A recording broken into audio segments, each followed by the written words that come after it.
Hello and welcome to Sleep to Stories. And in today's story, a young married couple moves into a quiet neighborhood in Los Angeles, looking forward to starting their life together. But just months later, a violent crime inside their home leaves investigators with far more questions than answers. For decades, the case remains unsolved until a single forgotten piece of evidence reveals a truth that nobody saw coming.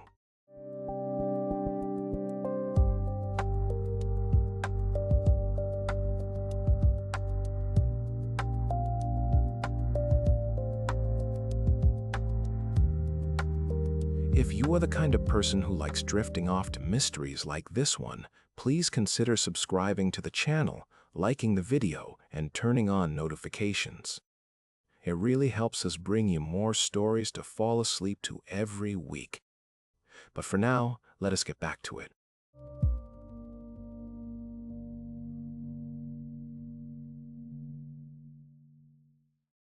In early 1986, a 29-year-old woman named Sherri Rasmussen was living in a quiet condominium complex in Van Nuys, a sunny area in the San Fernando Valley of Los Angeles. Sherri was a very successful person. She worked as the director of nursing in an intensive care unit at a local hospital. She was smart, caring, and deeply loved by her family and friends. In November of 1985, just 3 months earlier, Sherri had married a man named John Rueton. John was an engineer, and the couple was excited to start their new life together in their home. On the morning of February 24th, 1986, John left the condo for work around 7:20 in the morning. Sherri stayed home that day. She was feeling unwell and decided to rest. Everything seemed completely normal when John walked out the door. Later that evening, around 10 minutes past 9 in the evening, John returned home from work. As he pulled up to the condo, he noticed that the garage door was wide open. Their car, a new sports car, was missing from the garage. John walked inside the front door, feeling an instant sense of worry. The inside of the condo was in complete chaos. Furniture was knocked over. A large glass vase was smashed on the floor. It looked like a terrible fight had taken place. John walked further into the living room, and that was when he made a horrific discovery. Sherri was lying on the floor, motionless. John immediately called for emergency help, but it was already too late. Sherri was dead. The Los Angeles Police Department, also known as the LAPD, arrived at the scene shortly after. Detectives began examining the house to understand what had happened. They saw clear signs of a violent struggle. Sherri had been beaten severely before she died. She had also been shot 3 times in the chest. Detectives searched the living room carefully. They found a quilted blanket lying on the floor near the body. The blanket had burn marks and small holes in it. Investigators realized that the killer had used this blanket as a makeshift suppressor. That means a tool used to muffle or quiet the sound of a gunshot by holding it over the gun when firing at close range. Investigators also collected physical evidence from the room. They found shell casings and bullet fragments. Ballistics experts examined these bullets and determined they were .38 special caliber bullets. This was a very common type of ammunition. In fact, it was the standard backup ammunition used by LAPD police officers at that time. When the coroner performed the autopsy on Sherri, another important detail emerged. The coroner found a distinct bite mark on Sherri's left upper arm. The coroner took a swab sample of the bite mark to collect any saliva left behind by the attacker. That swab was carefully packaged and placed into a freezer in the police evidence room for safekeeping. At this point, investigators formed a clear theory about what had happened. They believed 2 male burglars had broken into the home, thinking it was empty. They believed Sherri surprised them, fought back fiercely, and was killed during the struggle. The suspects then stole her car and fled the scene. To the detectives, this explanation made complete sense. In April of 1986, 2 months after the murder, another burglary attempt happened in the same neighborhood. Two men tried to break into a nearby condo. Detectives tried hard to connect this event to Sherri's case. They felt sure that two male robbers were responsible for her death. However, a few details did not quite fit the burglary theory. Sherri's expensive jewelry was still sitting in plain sight inside the condo. Stacked money was not taken. The killer had left behind valuable items that normal burglars would usually steal. The only major thing missing was the car, which was found abandoned a short distance away a few days later. Sherri's father, Nels Rasmussen, did not believe the burglary story. He came to the LAPD detectives and shared a very specific concern. He told them that before her death, Sherri had been bothered by a specific person. Nels explained that a woman had been harassing Sherri. This woman was an active police officer with the LAPD. Nels told the detectives that this female officer was an ex-girlfriend of Sherri's husband, John. Nels said that late in 1985, this female officer had walked into the hospital where Sherri worked, uninvited. She had confronted Sherri in her office and told her to end her relationship with John. Nels asked the detectives over and over again to investigate this female officer, but the detectives dismissed his request. They told Nels that he was wrong. They insisted that the evidence clearly pointed to two male robbers. They did not write down the female officer's name in the main suspect notes, and they did not investigate her. Months turned into years, and no arrests were made. The case slowly went cold. For nearly 2 decades, the investigation sat untouched in police files. In the year 2003, the LAPD officially transferred the case file to its cold case unit. A cold case unit is a special team of detectives who re-examine old, unsolved crimes using modern technology. In 2004 and 2005, a forensic analyst named Jennifer Francis was working through old cold case files. She pulled the evidence box for Sherri Rasmussen's case. Inside, she found the frozen swab sample that had been taken from the bite mark on Sherri's arm back in 1986. Jennifer Francis performed a modern DNA analysis on the saliva sample. At the time of the original crime in 1986, DNA testing did not exist in criminal investigations. But now, 20 years later, the science was advanced. When the results came back, Jennifer Francis found something incredible. The DNA extracted from the saliva on the bite mark belonged to a woman. This discovery directly contradicted the original police theory. The original detectives had spent years looking for two male burglars. But the physical evidence from the body proved that a woman had bitten Sherri during the attack. Despite this major clue, the new DNA report was attached to the case file, but no immediate arrests were made. The file went back into storage for a few more years. Then, in early 2009, a cold case detective named Jim Nuttall took over the file. Detective Nuttall read through every single page of the original investigation. He noticed the 1986 notes from Sherri's father, Nels Rasmussen, mentioning the female police officer who had harassed Sherri. Then he looked at the 2005 DNA report confirming a female suspect. Detective Nuttall realized that the father might have been right all along. He looked into the identity of John Rueten's ex-girlfriend. Her name was Stephanie Lazarus.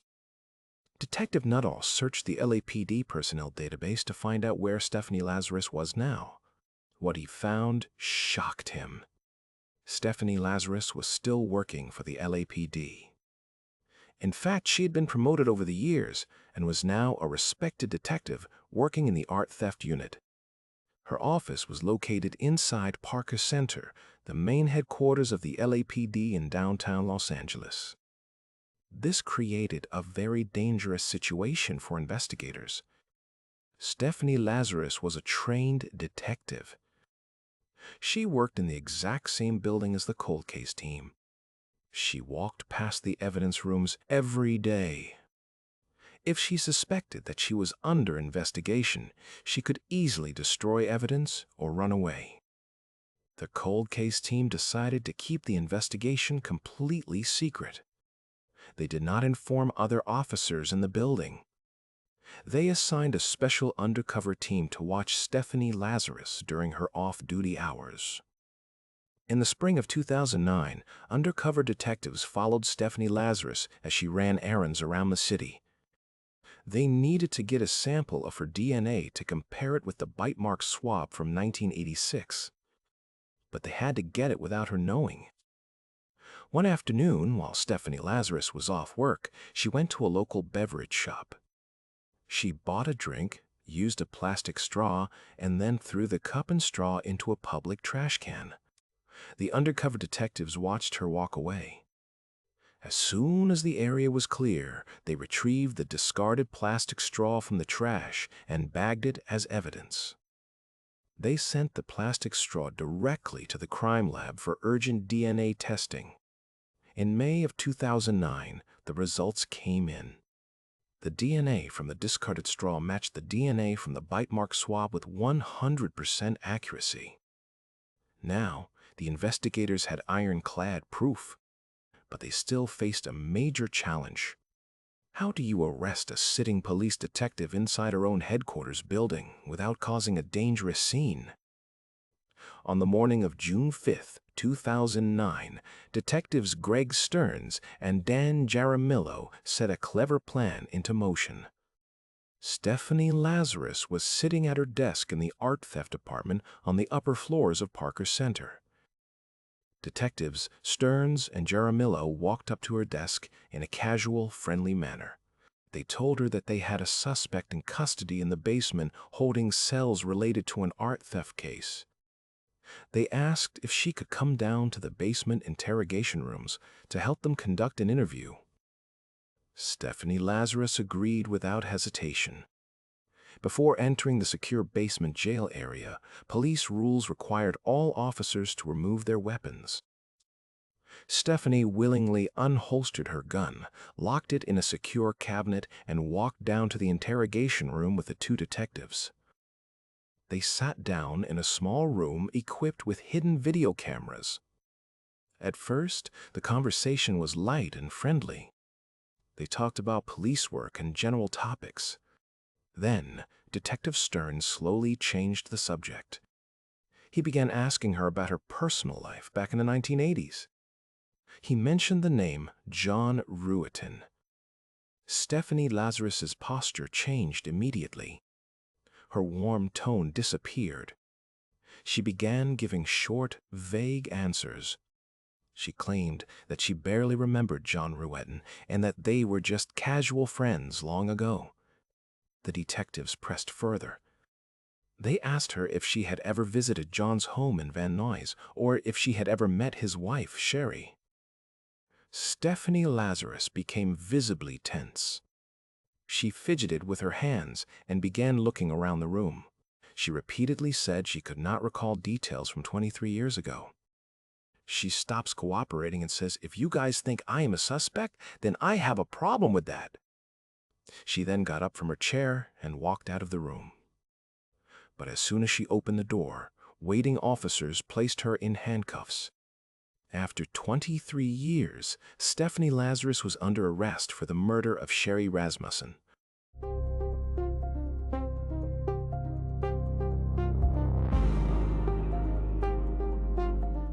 Now, let me walk you through what investigators eventually pieced together about what actually happened back in 1986. In the early 1980s, John Ruetten and Stephanie Lazarus were both young adults living in Southern California. They had an irregular, casual, romantic relationship for a couple of years. While John considered the relationship informal, Stephanie became deeply attached to him. In 1985, John met Sherri Rasmussen. They fell in love quickly and decided to get married. When Stephanie learned about the engagement, she suffered a severe emotional breakdown. She wrote extensively in her personal diaries about her intense heartbreak and jealousy. She wrote about how depressed she was over John choosing another woman. Stephanie repeatedly contacted John, begging him to reconsider. In late 1985, she went so far as to visit the hospital where Sherri worked. She confronted Sherri directly, trying to intimidate her into leaving John. But Sherri refused to back down, and she married John in November of 1985.